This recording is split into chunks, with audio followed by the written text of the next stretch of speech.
Ce jeudi 9 février 2023, TF1 Série Film diffuse le culte Valentine's Day, film choral, dans lequel se côtoient nombre de célébrités.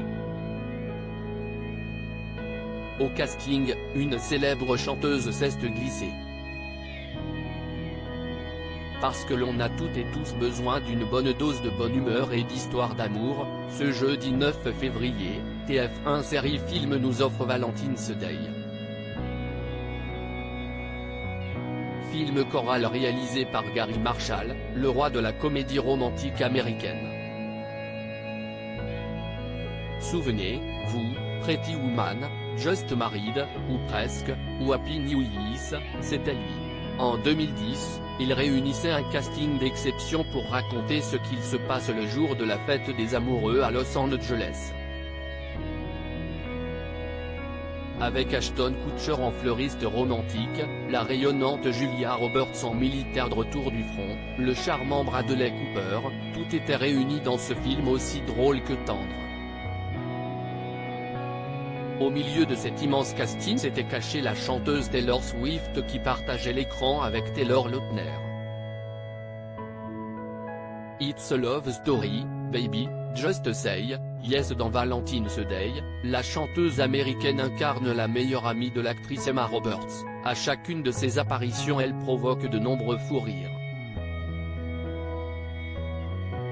Notamment lorsqu'elle se balade avec un ourson géant avec un cœur au milieu.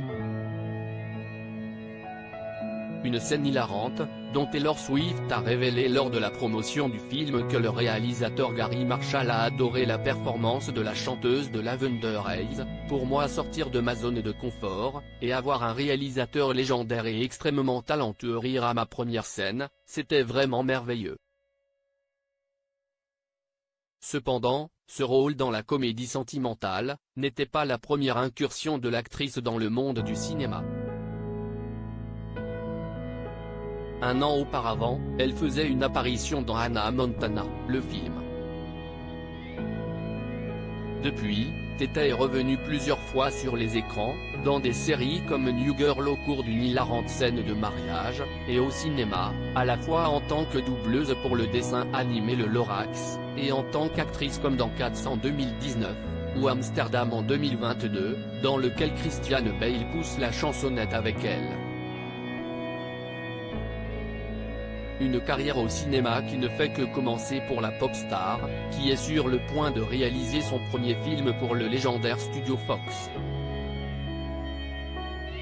Une corde de plus à l'arc de Taylor Swift, dont le court-métrage All Too Well qu'elle a réalisé connaît un immense succès dans les différentes cérémonies de remise de prix. Un succès mérité, qu'on espère voir continuer encore, et encore, Forever and Always, comme elle le chante si bien.